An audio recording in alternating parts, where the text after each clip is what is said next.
भगवान श्री कृष्ण के चमत्कार और लीलाओं के बारे में कौन नहीं जानता है। वह भगवान विष्णु के अवतार थे।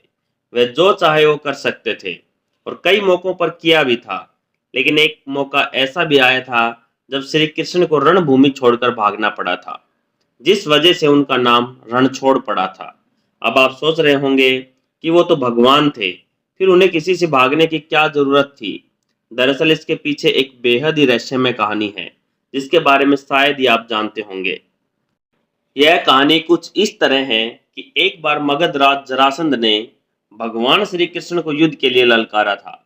लेकिन वह सिर्फ अकेले ही नहीं, बल्कि उसने श्री कृष्ण के खिलाफ युद्ध के लिए यवन देश के राजा काल यवन को भी अपने साथ मिला लिया था।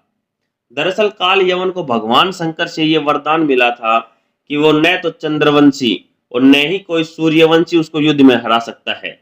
उसे न तो कोई हथियार मार सकता है और न ही कोई अपने बाहुबल से हरा सकता है। भगवान शंकर से मिले वरदान की वजह से काल यवन खुद को अमर और अजय समझने लगा था।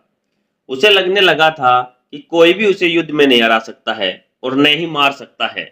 जरासंध के कहने पर काल यवन ने अपनी सेना के साथ मथुरा पर आक्रमण कर दिया।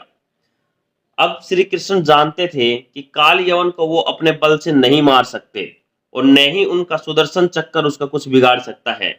इसलिए वो रणभूमि छोड़कर भाग गए और एक अंधेरी गुफा में पहुंच गए। श्री कृष्ण जिस गुफा में जाकर छुपे थे, उसमें पहले से ही इक्ष्वाकु नरेश मानधाता के पुत्र और दक्षिण कौशल के राजा मुचकुंद गहरी नींद में सोए हुए थे। दरअसल उन्होंने असुरों से युद्ध कर देवताओं को जीत दिलाई थी।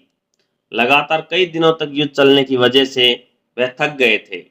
इसलिए भगवान इंद्र ने उनसे सोने का आग्रह किया और उन्हें एक वरदान भी दिया, जिसके मुताबिक जो कोई भी उन्हें नींद से जगाएगा वह जलकर भस्म हो जाएगा। राजा मुचकुंद को मिले वरदान की बात श्री कृष्ण को पता थी, इसलिए वो काल यवन को अपने पीछे पीछे उस गुफा तक ले आए जहां राजा मुचकुंद सोए हुए थे।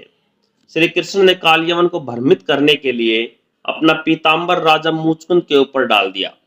राजा मुचकुंद को देखकर काल यवन को लगा कि वह श्री कृष्ण ही है और उससे डरकर अंधेरी गुफा में छुपकर सो गए हैं। इसलिए उसने श्री कृष्ण समझकर राजा मुचकुंद को ही नींद से उठा दिया। अब राजा मुचकुंद जैसे ही नींद से उठे, काल यवन वहीं जलकर भस्म हो गया। असल में यह भगवान श्री कृष्ण की ही एक लीला थी। उन्होंने महाभारत के युद्ध में गीता का उपदेश देते हुए कहा था कि सृष्टि में जो कुछ भी होता है उन्हीं की इच्छा से होता है। तो जाहिर है काल यवन का अंत भी उन्हीं की इच्छा से हुआ था।